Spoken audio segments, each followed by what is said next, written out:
Okay, well, thank you. Yes, I guess we're getting Oh, really. wait. Should I introduce? I wanted to Oh introduce yeah, of you. course. Yeah, Phyllis. Yes, you got to do your introduction.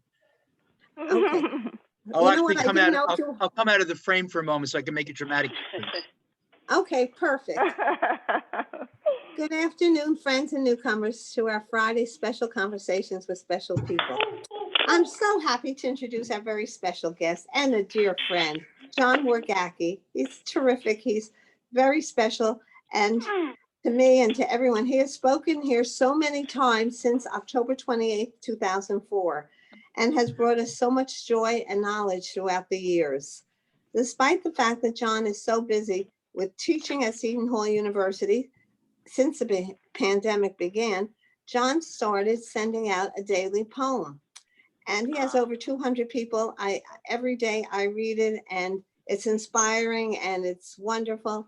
And anyone who has signed in for it, it's well worth it. And what began for a few of his friends and admirers has now grown. And if you're interested, of course, I will give you the email. Uh, but before that, I just want to say, um, each year he does something for Valentine's Day. Well, we're close to Valentine's Day, and today's topic will be loving the naughty side. Already, it sounds very intriguing, and I think we're all over 21. I hope, right? So he could do that. And next week, it's interesting. I give him two programs because we all love him so much. I think he's so great. And I ask him already, can you do the following week? And he's going to do something called Lyrics of Liberty. And at this time, with what's happening all over the United States, we need very national and songs of liberty. I really am I'm excited about hearing those too. John makes poetry come alive for us and understandable to everyone of all ages. And what a gift he is to our group. So now it gives me great pleasure to introduce our wonderful friend and guest speaker, John Wargacki. Thank you. Thank you, everybody. Thank you. It's so nice to be here. Yeah, we were here a while back. I can't even remember the last time, but it seems long ago, but it probably wasn't that long ago. It was September. Oh, wow. That was a while back, right? That was already Was. last year, and so much has happened. Um, but we're here to really talk about loving the naughty side. And this is something Phyllis and I always try to come up with a neat title for our programs. And my goodness, we came up with this one 3 years ago, because this is Loving the Naughty Side 3. And yeah, it's not, I would say that these are not X-rated poems, they're R-rated poems. There are those out there, by the way, if you're interested. They're and not just the limerick kind, but these are just on the, kind of like on the borderline of erotic. And I think they're perfectly appropriate, well, for adults. And sometimes we've encountered some of them. I mean, when we were in high school, we were reading poems that were, I wouldn't quite say they were erotic, but they were certainly provocative. And we've done these a few times along the way. Some of these poems may be familiar to some of you, like Robert Herrick, To the Virgins to Make Much of Time, which begins with the famous lines, "Gather ye rosebuds while ye may," right? It's quoted in the Dead Poets Society, one of my all-time favorite movies. Another one by the great neoclassical British poet Andrew Marvell is become one of the most referred to poems in the 20th century. And that one is called, and the title kind of speaks to where it's going, To My Coy Mistress. And it's a seduction poem in 3 parts. But it's not just about that. It's not just about sex. It's about life. And it's about how life is, for some people, is the coy mistress. And what we have to do is we have to go out, and we have to make the most of life. So it's a really cool poem. Unfortunately, those are not my poems for today. I wanted to bring. I have one sonnet that I gave it to Michael just this morning because I was looking at our three poems, and they're not, none of them are really long, and I want to make sure we got some good stuff. The one I'll talk about the way I structured this in a moment, but I did add this Shakespearean sonnet, the one that we don't typically get to look at. This is not "Shall I compare thee to a summer's day? Thou art more lovely and more temperate." Sonnet 18. You've seen it in a few movies. I'm sure most everybody who's here probably read it in high school at some point or another. It's among his most famous sonnets. The other one, which is very famous, and it shows up in probably what is my personal favorite film version of Sensibility, which was 1995, I believe, and it was 94, 95. That's the one with Emma Thompson, wrote the screenplay. Um, with Kate Winslet as her sister, and the wonderful, always wonderful Alan Rickman, who passed away far too young before he turned 60. And they were quite a a deal as far as British actors in a lot of portrayals of Austen's work, and also Shakespeare. That also had Hugh Grant as the dashing Edward Farrows. But that's a movie that makes frequent use of one of Shakespeare's most famous sonnets, the one that's numbered 116. Remember, he doesn't title his sonnets. His sonnets were actually love letters to multiple parties, I might add, but we're not going to get into that controversy here today. That's the one that begins, "Let me not to the marriage of true minds admit impediment." And then it goes on from there. And he talks about how, when love is truly love, nothing can, not even death stands in the way of true love. So we have a Shakespeare sonnet, but I think we're going to end with that one. So I'm going to ask if Michael, if you wouldn't mind, if you could just scroll up a little bit. I'm going to go, I'm also going to, let's start with "Homage to My Hip" by Lucille Clifton. I love Lucille Clifton. Again, she has, we need somebody to mute out there.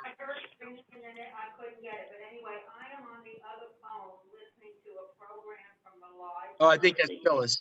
Okay. No, that's not me. Oh, it's not you. All right. No. I can't see anybody. Sorry about that. I can't either. That's the problem. Well, whatever. We'll continue.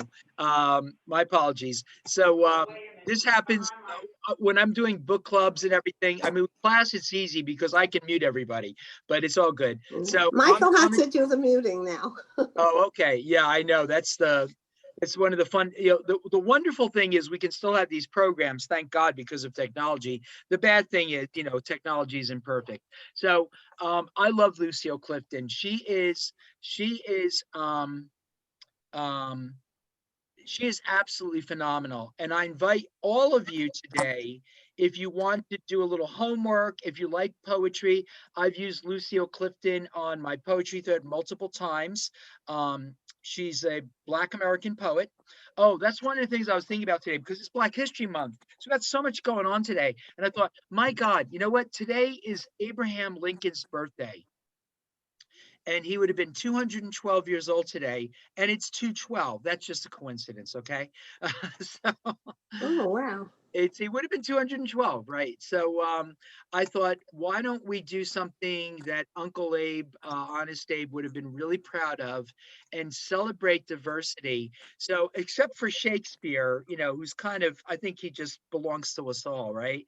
All of our three poets today for Love on the Naughty Side 3 are Black American poets, to celebrate diversity, and also to celebrate how so many things unite us. And one of them is love.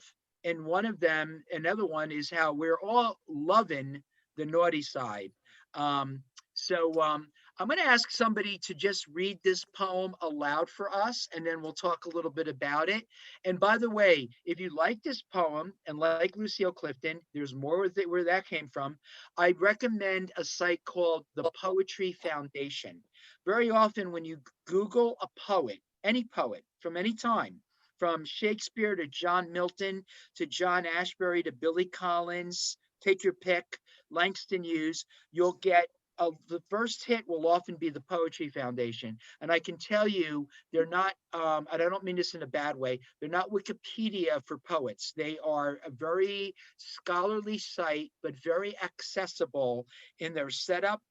And at the bottom, they give you a list of their, whoever it is, their most famous poems. And sometimes there's a link to even ask for more. So you can find this. You can also find really wonderful clips of Lucille Clifton reading her own poems, including this one, which I've also shared. But today, rather than that, I'm going to ask if somebody would kindly read this great poem and see why Lucille Clifton wants us to pay homage to her hips. Do we have a taker out there? Obviously, if you'd like to read, feel free to unmute. I can't see anybody, but John, you want me to do it? sure, go ahead. And just tell everybody who you are, because all I can see right now is the poem and me. It's Debbie. Hi, Debbie. Thank you so much. All right, Debbie, here you we go. got it. All right, these hips are big hips. They need space to move around in. They don't fit into little petty places. These hips are free hips. They don't like to be held back. These hips have never been enslaved. They go where they want to go. They do what they want to do. These hips are mighty hips. These hips are magic hips. I have known them to put a spell on a man and spin him like a top. Only you, John. You didn't see that end coming, did you? Just when you thought it was just going to be a poem about diversity and freedom and equality, she puts a little wallop at the end, right? Yes, and when you hear, if you get a chance to hear Lucille read this poem before a group, it is that good. It's that funny. So I'll say a few words about it, and then as we typically do, I'll ask anybody who'd like to chime in on something. I think the poem is pretty straightforward, but she's thinking of hips on two levels, obviously. She's thinking of hips in a very physical, sexual way. I mean, that's pretty obvious.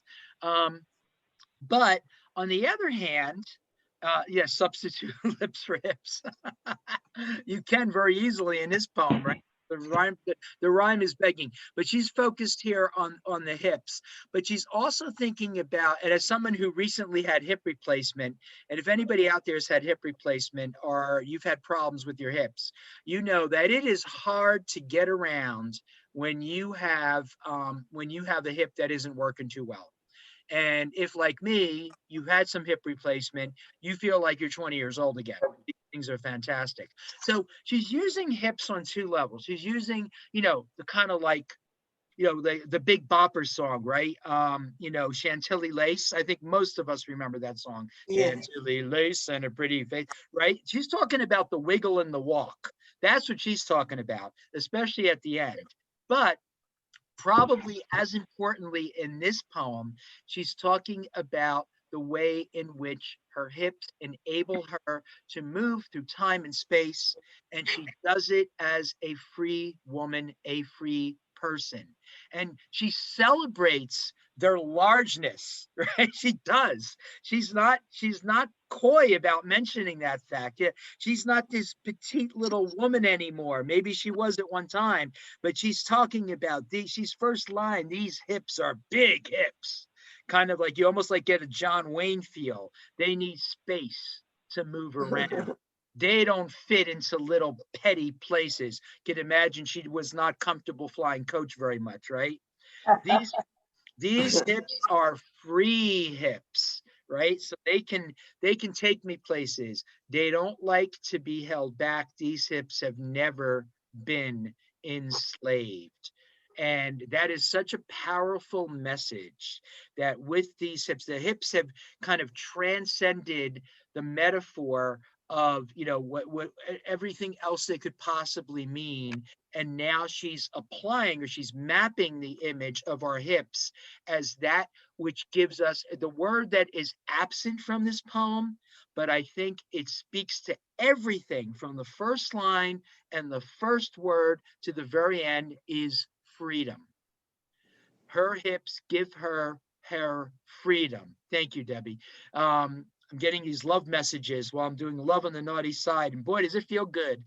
So, I'm feeling the warmth. I'm feeling the love. Just love it. They go where they want to go. They do what they want to do. The messaging is so simple. The language is so simple, but you could feel the passion. You could feel the heat behind the words. She's celebrating.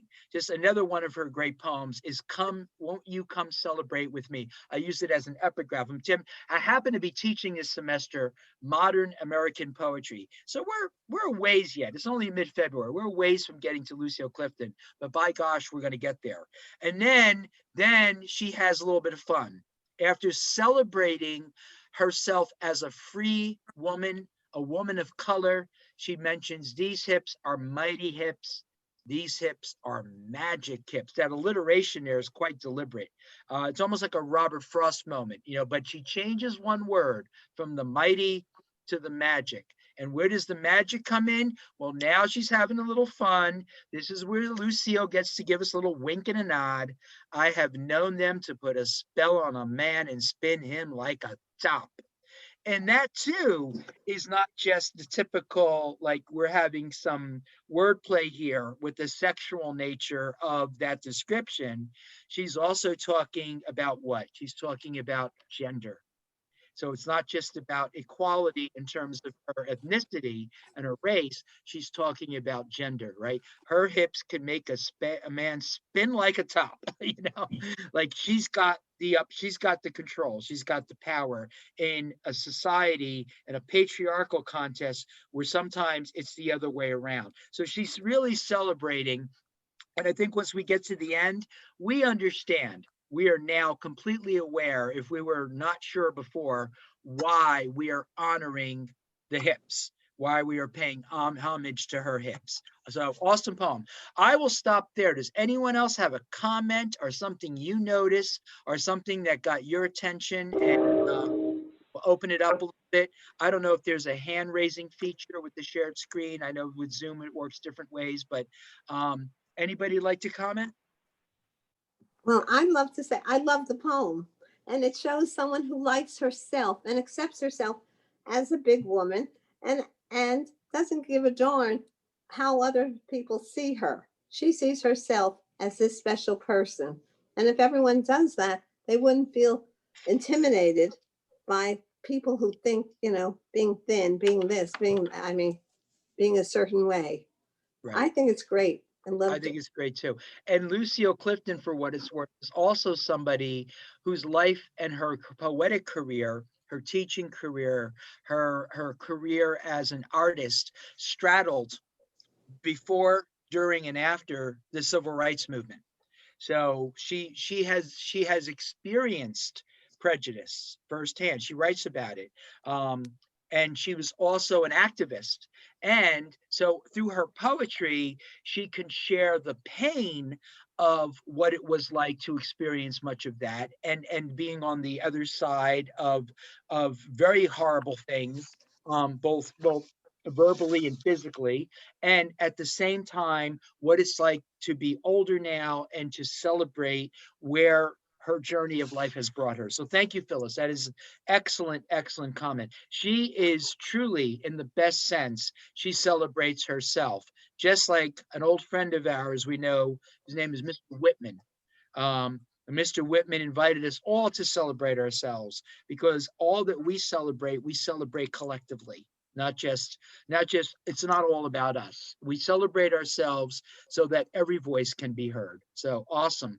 Anybody else like to chime in?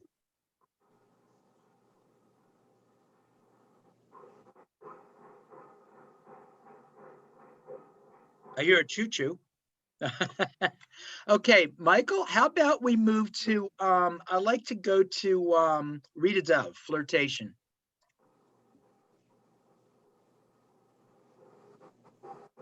Yeah, this one is a little less obvious. Rita Dove, by the way, I wish I had brought the book now, but it's at home. Nowadays with classes in the hybrid mode, I'm packing multiple canvas bags every day. Got to bring everything to campus, even though there may be just 2 or 3 students in the room, but that's okay. It's all good. So I will be teaching this poem as well. And I was getting to the point that Rita Dove is the editor. She's not only a wonderful poet who's still with us, thank goodness. She's the editor of the Anthology of Modern American Poetry, or actually it's the Anthology of 20th Century American Poetry that I'm currently using in my poetry class. And I'm so happy I chose her. Not only do I have this incredible spectrum of great poets, the standard bearers, the iconic figures, Eliot, Pound, Robert Frost, Marion Moore, Langston Hughes, County Cullen. But she also brings us up to the 21st century, many poets who are still with us, and there's a tremendous amount of diversity. Also, her introductions are wonderful, and the way she frames the anthology is great. But here's an example of her poetry. Somebody again, somebody new maybe would like to read that from top to bottom, and we'll see that it's not quite like the one we just read, but we'll talk about how all of this leads back to her title, Flirtation. I would love to read it, but my screen has frozen. Oh, can you see the poem? I can see until I can see 1, 2, 3, 4, 5, 6, 7, 2-line. The entire poem is not on the screen yet. Oh, Yeah, Michael's gonna scroll. You can't scroll down, only he can. So when you get to the end, he'll move it up. Oh, okay. After all, there's no need to say anything at first. An orange, peeled and quartered, flares like a tulip on a Wedgwood plate. Anything can happen. Outside, the sun has rolled up her rugs, and night strewn salt across the sky. My heart is humming a tune I haven't heard in years. Quiet's cool flesh. Let's sniff and eat it. There are ways to make of the moment a topiary, so the pleasures in walking through.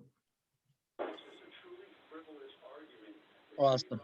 So could we go back to the beginning? Yes. So, so much is going on here, right? There's nothing, I mean, she could have titled this just about anything. She could have given this a more abstract title, like, taking a walk, or, random thoughts, or something about nature. So I want us to wrap our minds around the way she starts the poem. Put the title in abeyance for just a moment. After all, I love when poets do this. They start a poem as if they've been talking to us for a while, and as if we know there was something that came before. And of course there isn't. But it's almost as though all of a sudden, we're in the middle of a conversation. That's what, when you begin a poem, like, as I was saying, like, as I was saying, I just got here. After all, there's no need to say anything at first. So right off the bat, she bridges the first short couple of lines with the second by noting that, we don't need to say anything. We don't need language here. And then she goes into engaging our senses, all of our senses, right? We can begin to smell. We begin to feel. We can even begin to taste. She's talking about an orange, peeled and quartered, flares like a tulip on a Wedgwood plate. Anything can happen. I love the beginning of this because it's kind of like you get the sense that from the very beginning, anything can happen speaks to the idea that we're not exactly sure where she's going with all of this yet, right? Right.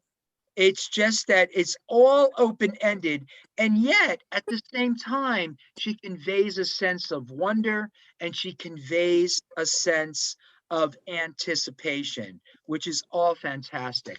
And then from there, she said, anything can happen. Outside, the sun has rolled up her rugs. Notice she feminizes sun. We often think of the moon as feminine and the sun as masculine. Well, she was a little shock right there. Outside, the sun has rolled up her rugs and night strewn salt across the sky. There's a particular, I'm going to just ask a question as though this were a poetry class, which it's not. So don't worry, you can't get the answer wrong here. What is she describing here?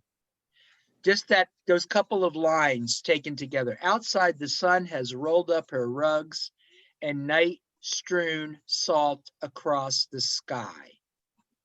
Stars. Stars. It's nighttime. Yeah. It's nighttime. So we start with the orange. We don't have to say anything. We get now suddenly the title is coming more into focus, is it not?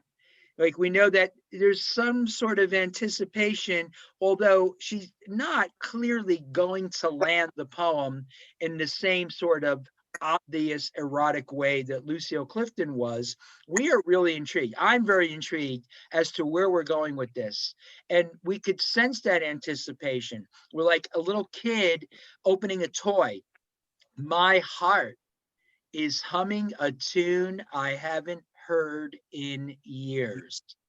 And that is just one, notice the exclamation point, that is one grand metaphor for the idea that she's very excited about something. What it is, we're not sure yet. And we may not even be exactly sure by the time she's done, but she has got us interested for sure. Intrigued may even be a better word. And we can scroll down a little further, Michael. I think we can get the rest in. Is that, yeah, yes, I think we can. Good.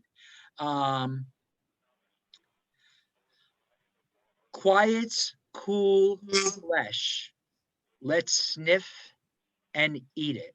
I love that phrase. Quiet, cool flesh. Let's sniff and eat it.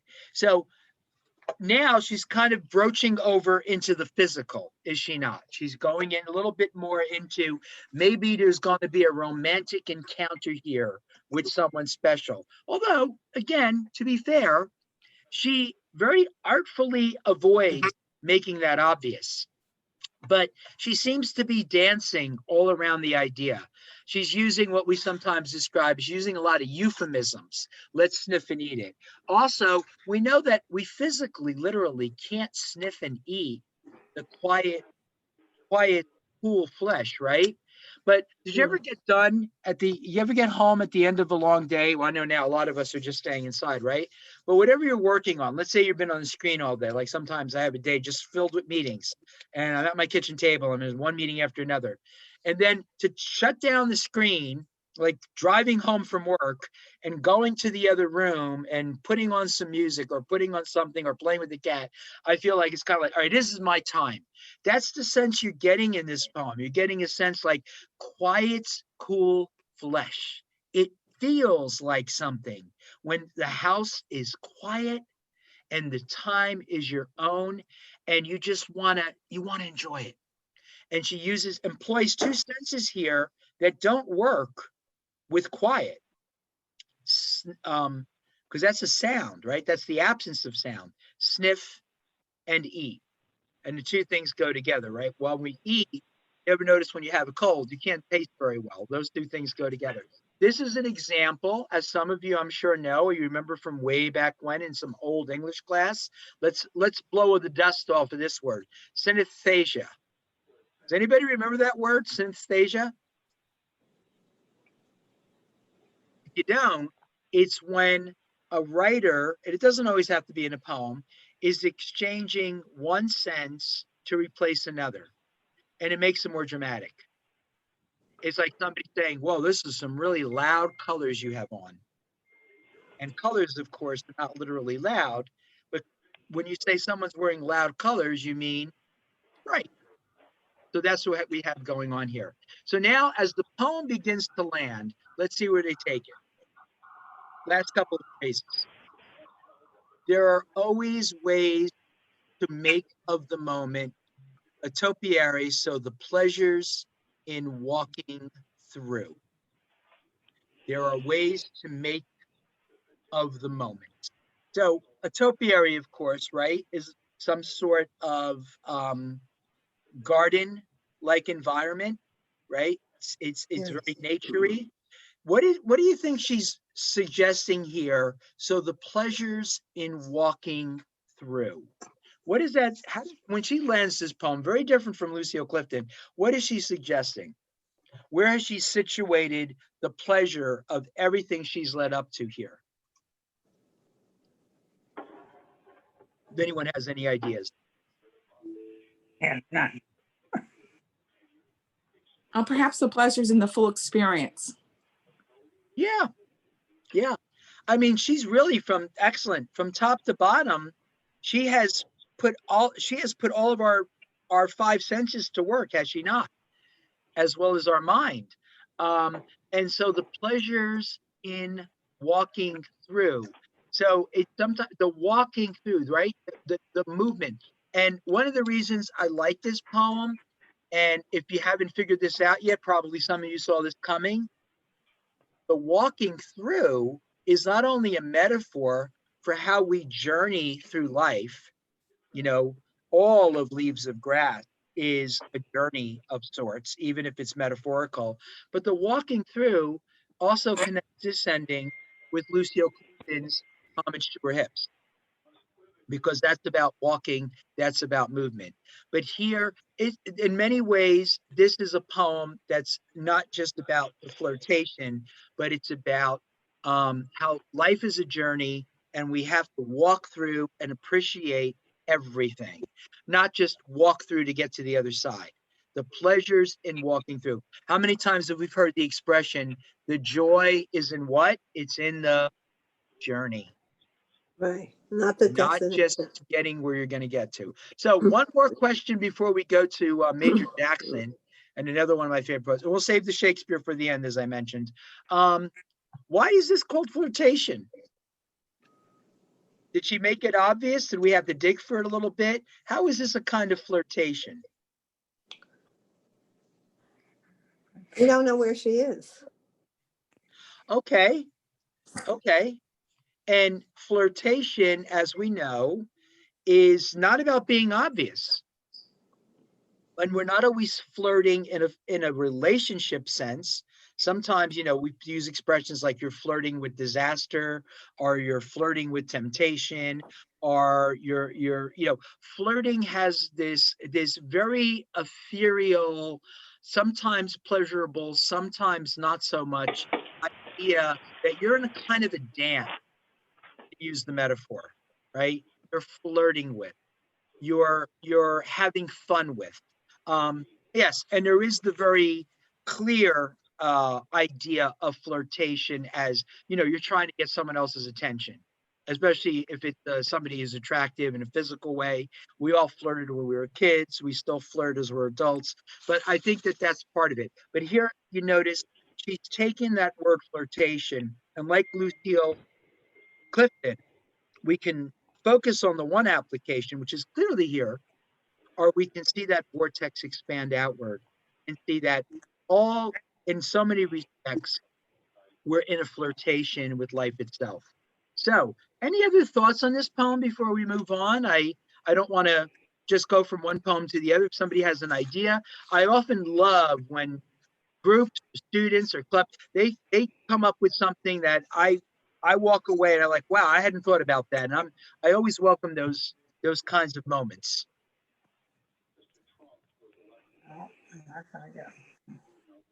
It's just fun. I don't know. I love that. It's part of the wow. I often tell students in a poetry class, as we're analyzing the meter and the structure and working our way through the metaphors, let's remember to have fun with all of this. Let's remember the wow. We have to be enjoying it. If poetry, especially poetry, is reduced to, working your way through a mathematical equation, we don't have the fun anymore. All right, excellent. So not I hearing have any. a comment. Yes. John, Yes. I wonder how many young people will appreciate what a Wedgwood plate looks like.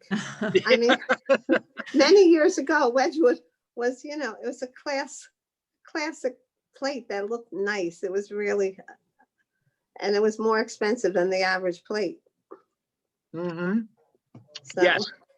Well, one of the things that poetry does, really literature does in general, is it creates opportunities for us to, especially for younger folks. It's amazing for me to think most of the students I'm teaching right now, even the seniors, were born in the 21st century. That's a pretty wow thing for me. Not only does it make me feel a little bit older, but I'm thinking a lot of these students, when I reference something that for me and most of you, I'm sure, yes, both poems absolutely tantalize the senses, right? Our senses are just like the words off the page come to life. We can smell, we can hear, we can actually taste them, we can feel them.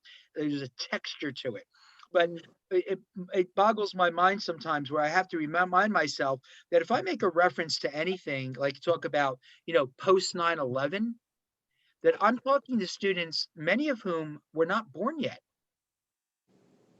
They were born in 2001 or 2002, and now they're entering college, or they were babies. So when I heard a lot about, the Kennedy assassination, I have no memory of it, because I was barely a year old when that happened, unfortunately.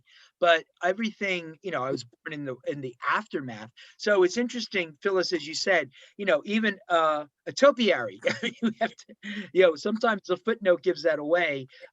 Poetry and literature gives us great opportunities to bring ideas into a conversation.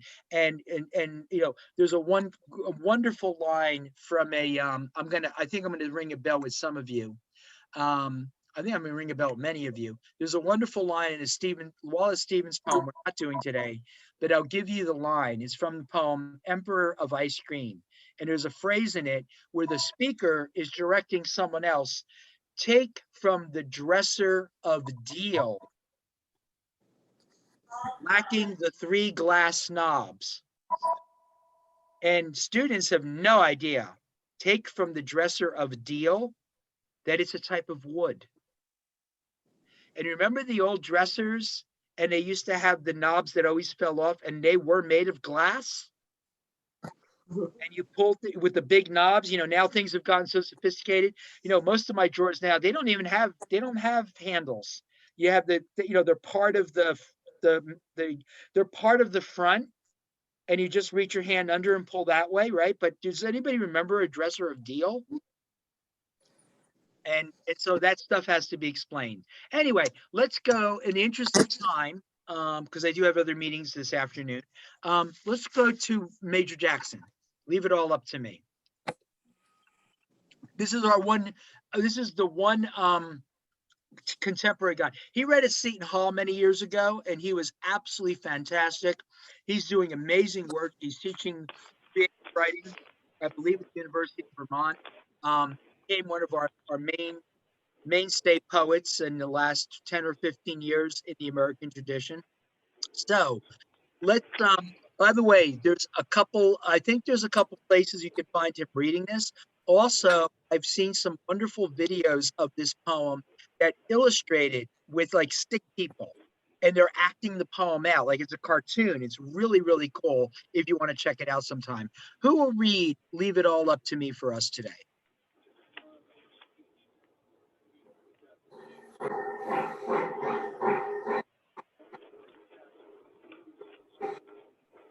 Any takers? I will read it. Sure, thank you. Okay, again, it's titled Leave It Up to Me by Major Jackson. All we want is to succumb to a single kiss that will contain us like a marathon with no finish line. And if so, that we land like newspapers before sunrise. Halcyon mornings arrived like blue martinis. I am learning the steps to a foreign song. Her mind was Torpedo, and her body was Storm, a kind of wow. All we want is a metropolis of Sundays, an empire of hand-holding and park benches. Says she, leave it all up to me. Oh, that's Yeah. great. Isn't that just Great fantastic? I mean, there is, I mean, in all these three poems, think about how short they are, how few words they actually have if you count them, and yet how much they accomplish from the first line to the last, from the first word to the last. It is amazing what great poets can do with very little material, and he makes the most of it here, right? So right off the bat, there's no messing around here. He is speaking about some sort of romantic encounter. And it's not just him, all we want. So he includes the other person. All we want is to succumb. I have a image up on the screen. I can't read this. I don't have this one memorized, so I can find it on my phone.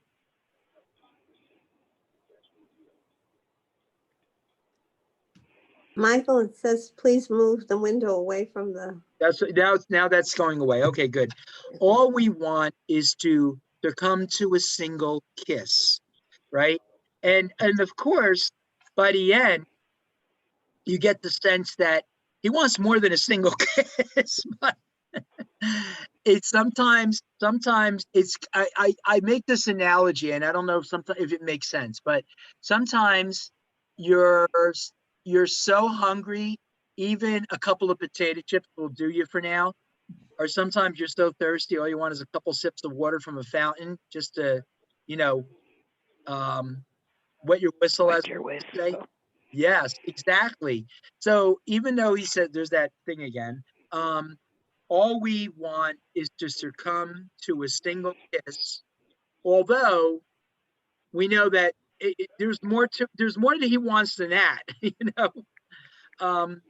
Leave it all up, leave it. I'm just going to make sure it's here so I don't have to. Just forgive me 1 second. A marathon with no finish line. Yes, right. So again, you could kind of see the poem expanding outward, right? That will contain us like a marathon with no finish line. So you see, he's dealing with kind of oxymoronic phrasing. It doesn't make sense. How could a single kiss contain us like a marathon with no finish line? Or maybe that single kiss just doesn't have an end. You know, they just keep kissing. They're like, you know, kids in a car, if you find the expression. And if so, that we land like newspapers before sunrise. Again, this is the once upon a time where the newspaper was on your porch before the sun came up. Maybe some of you still get the home delivery. Perhaps you do. It's good to, I'm all for being green and recycling, but man, I still have to have my print copy of the New Yorker. I'm sorry. Me too. I can't, it's not the same as looking at it online. You got to like hold that cartoon up and look at it. So that we land like newspapers before sunrise. I love these halcyon mornings like blue martinis. There's more synesthesia, right? These bright mornings. And you notice what he's doing here. He's taken the early morning before the sunrise, the halcyon, which is now filled with light, to the blue martinis. Most of us, hopefully, are not having martinis before evening. But he puts that all together here as if he's like encompassing, this is part of that marathon. It means that almost like the day that will never end. And then from there, from that period, I am learning the steps to a foreign song. I am learning the steps to a foreign song. Does that line not remind you of the tune that Rita Dove she was humming and singing to a tune she hadn't heard in years? So there again, the element of music that is part of the overall metaphor structure of the poem. And then I love these phrases. Two, very simple, very fast. They come at you almost like punches. Her mind was torpedo. Her body was and again, metaphors that do not work together. It's what I'd say today with the student we're writing this. That's a mixed metaphor. What is a torpedo? have to do with a storm? Well, what they both have in common is that they both hit you hard. They both make an impact. The torpedo is designed, torpedo comes crashing against the hull of the ship. The storm gets your attention. Her mind was torpedo, meaning I always think of the imagery, the focus, right? Torpedoes like a missile coming at you. Her body was storm. Like it's this raging dimension of nature. And then follows that with the only italicized word, a kind of wow. All together, a kind of wow. And I love that because you think, wow, there I used it. On one hand, you could say, is that the best a professional poet can do? And on the other hand, honestly, is there a better word he could have chosen? I don't think so. A kind of wow. No. Sometimes that's all we got is wow. And when it's emphatic at that level, it really hits you. And then comes back to the beginning. See the linkage? All we want. And now, instead of all we want is a single kiss, now the vortex has expanded in greatly. This is that lengthy marathon.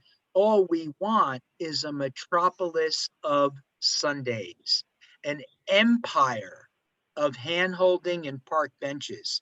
Notice it's phrased as a question. So if I read it again, all we want is a metropolis of Sundays, an empire of hand-holding and park benches, almost as though he's asking, can we have that? Is that possible? Is that doable in today's world?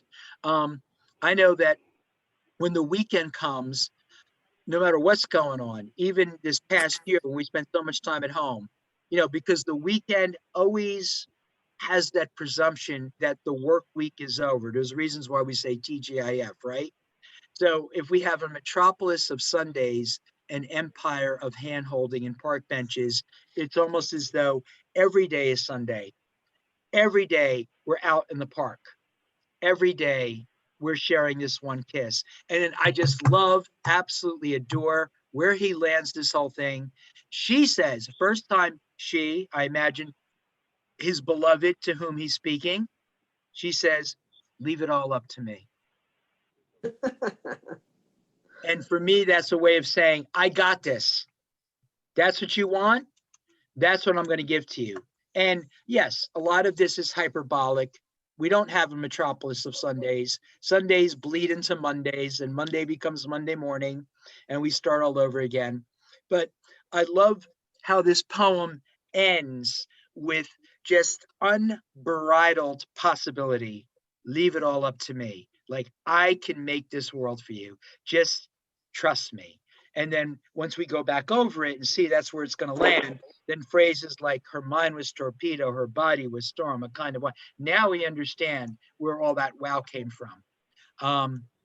But it's a wonderful poem. All of these poems, I think, have this in common.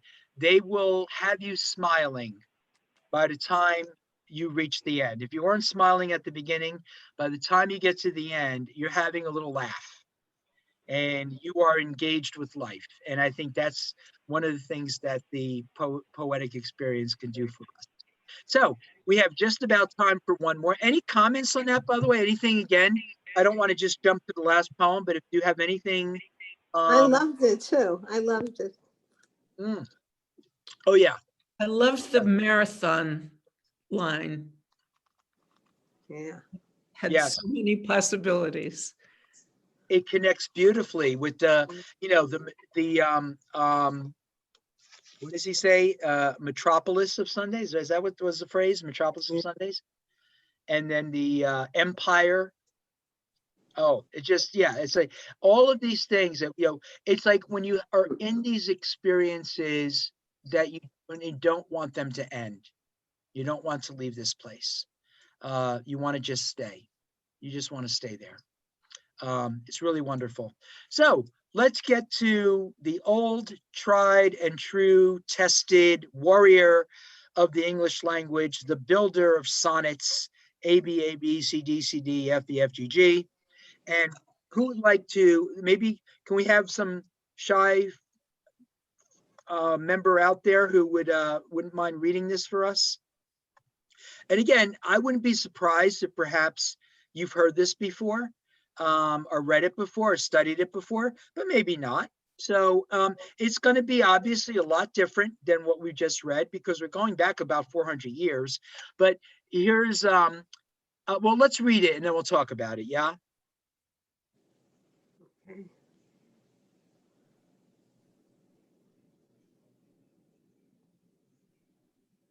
Anybody like to read? I will read. May I? Please. My mistress's eyes are nothing like the sun. My mistress's eyes are nothing like the sun. Coral is far more red than her lips red. If snow be white, why then her breasts are dun? If hairs be wires, black wires grow on her head.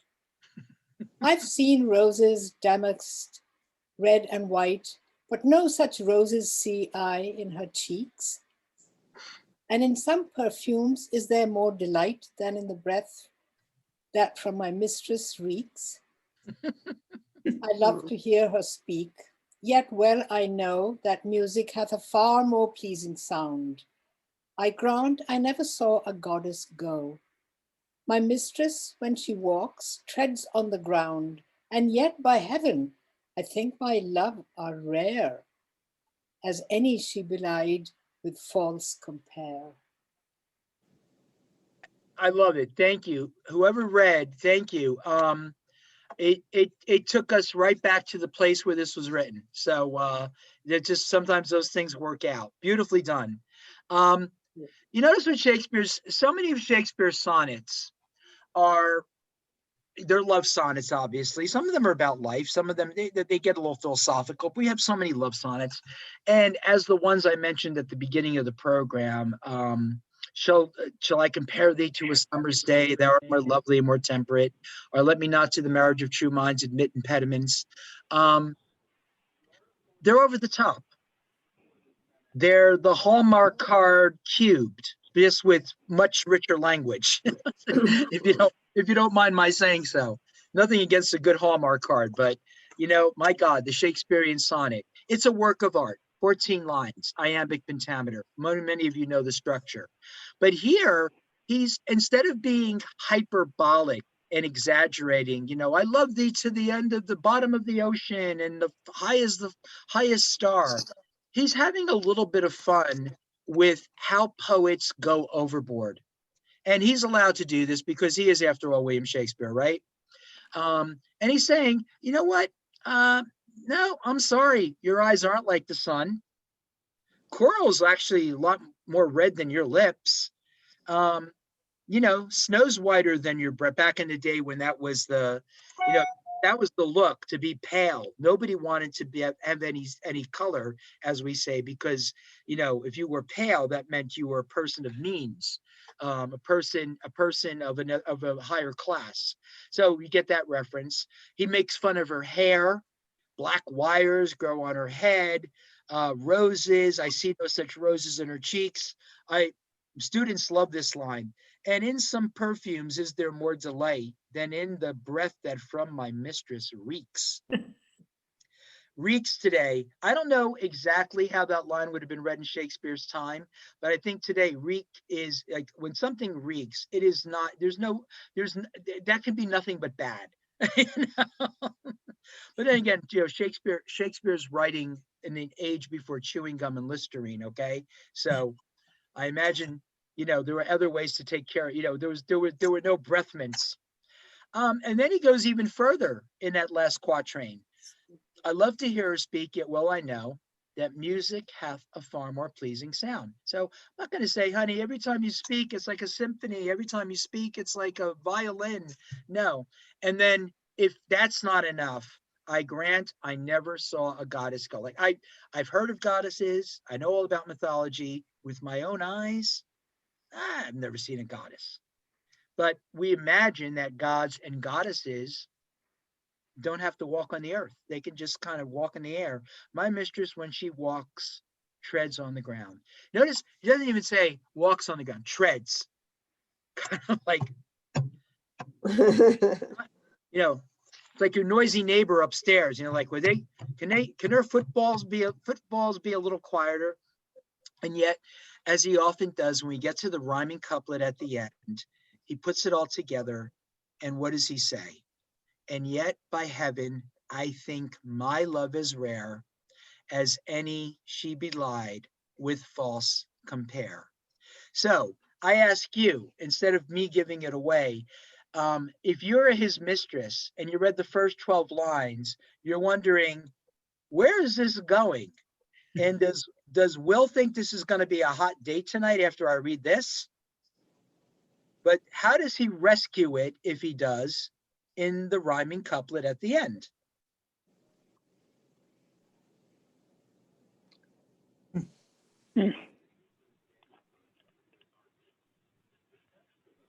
He just makes it clear that he loves her just the way she is. Yeah, well, I think you're absolutely right. And he even takes it a step further. And yet by heaven, meaning, almost like making an oath, I think my love as rare as any she belied. And the last adjective is what gets it. False compare. Now, that false compare that he is now shining a light on, he's as guilty of this as anybody. I mean, he's doing false compare like it's going out of style, right? Love's not time's full. No, he's, as a romantic poet, he's got plenty of false compare. If you read Romeo and Juliet, there's plenty of false compare.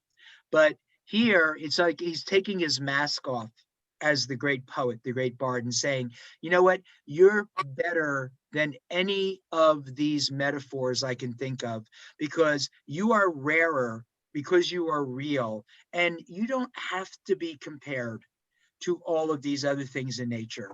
So I think I hope anyway, I don't know how that night ended for William Shakespeare, but whoever read this, I hope it ended well, because he's actually paying her an incredibly, if it is a her, and we're not sure it is all the time, let me tell you, it's all good. Where he is paying a very, well, it's a mistress obviously too. He's paying a very, very, very high compliment, saying, I could say you're this, I could say you're that, your eyes are like the sun, you're redder than coral, but we don't need that. We don't need that. Right. It is in some ways, it's a Billy Joel moment. Okay. It is, I love you just the way you are. But he's also saying, but those other things we poets do, the way we make a show, we understand. Just like when you go to the movies, and hopefully we'll be going back soon. And when you go to the theater, you understand there's a fourth wall. You understand that that person you're watching up there is not so-and-so. It's Tom Cruise. And it's not so-and-so. It's Oprah Winfrey, or whomever it is, right? Or it's Denzel Washington. But we play along. And at the end of the show, we take off the mask, we take off the makeup, and we come out and we say, hello, this is who we really are. This is one of those moments with Shakespeare. If the expression existed in his time, this is Shakespeare's way of saying, let's keep it real. Let's keep it real. You are that and then some, because you are as rare as it comes. So I think that's, maybe that's a little less naughty than some of the other poems, but we have to throw in a Shakespearean sonnet there somewhere. So I will leave it at that. We're just at the top of the hour. Does anybody have any thoughts, questions, anything you particularly found interesting, appreciated? It's now your turn to have at it, not just a particular poem. Remember that song that it came to mind, My Funny Valentine? Oh, yeah. Yeah. Is your voice a little weak? I don't remember all the words, but. Yeah, that's one of the all-time, right? I mean, when you open it to speak, are you smart? It's really a put down at first, but. At first, right, and Yeah, then it resolves itself. That's truly one of the great jazz blues pieces ever. ever, right? Just remarkable. By the way, speaking of that, when you mentioned, I wouldn't think we were going here today. For those of you who are jazz aficionados, right? Chick Corea passed away this morning. Oh, For those who know Chick Corea and some of the yeah. incredible work he did and the fusion, the innovations he created. He was only 79. He was diagnosed with cancer, I heard on NPR this morning. They're doing a little tribute to him on WQXR, the all classical station. And the way in which the big term we use today is fusion, worked in the fusion dynamics of jazz and classical music. And they played a piece from Mozart that had a jazz dimension that he arranged, and it was just like, wow. So God bless Chick Corea, an amazing, really national treasure. So for those who are jazz folks out there, and for those for whom are interested, I completely, in my obsession with Valentine's weekend and Lincoln, I didn't realize, Happy New Year. It is the Lunar New Year, the Chinese New Year, as they say. It is the year of the ox. So I guess if you have a lot of yard work to catch up on, this is your year. I have no idea what all of that means. That's not my expertise, but I'm sure there's some interesting, when it's the year of the rat and the pig, I mean, okay.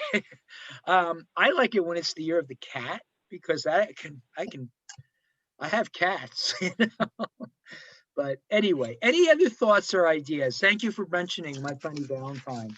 Yeah, and if anybody has a favorite love poem or sexy poem or favorite song out there, there's so many good ones. There's so many good ones. And there's a real art to it, I think. There's an art to writing a love poem, loving the naughty side, where you can broach over and make it a little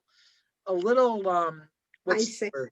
Yeah, sexy, and not give too much away. There's a way you can kind of walk that fine line, and we're all familiar with the way in which poets and writers can use double entendre. I mean, Joyce, no one was better at it than Joyce. Oh my God. The simplest, seemingly nondescript line could be just laden with very, very heavy sexual connotation. But that's what Joyce was doing, frankly. That's what he was up to, especially in novels like Ulysses. But now we're moving over into, early 20th century prose. So any other thoughts, comments, ideas? I'm always happy to hear from all of you. I just want to say something.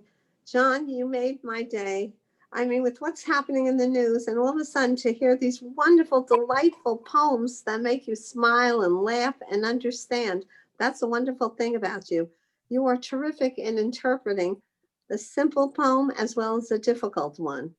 And well, thank you. It's a talent, and we're so lucky to have you. And I loved all the poetry that you chose for today, and I can't wait till next week to hear the Poems of Liberty. Wait, one more comment. One more comment. Go ahead, Tracy. Yeah, just a couple things. I think Shakespeare's this particular sonnet was one that was written for what I would consider to be more like the everyday person, because most of his writings are geared toward a more sophisticated class of people. Mm-hmm. During his time, there were very few people who had the ability to have, the palest of skin, because that means you didn't have to go outside ever. Who had right. the brightest of, to have all these characteristics that we typically associate, especially during that particular time, with beauty.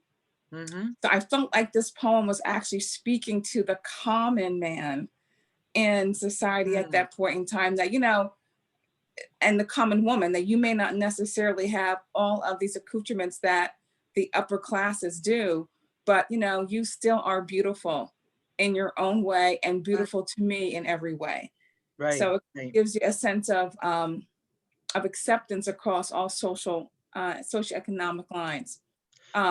Also, I think of poetry. I have not read much poetry recently, other than that, which is associated with maybe social justice. So I haven't read many love type, flirtatious type poems that are contemporary. But what I do think about is song lyrics and how they have changed so drastically over the past, I'm going to say like 40 years, maybe 50 years, where you used to have kind of like a little entendre, a little, you know, a hint of intimacy in a song, and the listener would have to then kind of fill in some of the spaces that the lyrics don't necessarily provide. But now it's just all out there, you know. They just all out, and sometimes I have to bat my eyes and almost clutch my pearls, you know, with regard to what's being said or the lyrics in songs, kind of across the board. Some of them are subtle than others, but they tend to leave very little to the imagination. Yeah, and that's particular, you know, in some genres, obviously. I mean, you know, if you're going to see Hamilton today, you're going to get a few F-bombs, and same thing with Jersey Boys and some of the sexual entendre. I mean, there's no sexual entendre. I mean, the affair that takes place in the musical, and then we go back to South Pacific and you know, a whole different universe. But then you have spaces in the middle. You know, for example, when if you're familiar with Phantom of the Opera, Music of the Night, I mean, that's a beautifully written seduction song, and none of it is overtly sexual. So I think it does, is certainly a lot more of that. There's no question about that. But to go back to your first comment, I think that's absolutely right on. And I think that's why his use of the verb or use of the word compare, rhyming with rare in the line before, is that he does see this beauty, you know, this is, you are as rare, meaning as special as anybody else. And right, so yes, Shakespeare across the board, sonnets and particularly his plays, are always dealing, you know, in some respect with kings and queens and people of privilege for his time.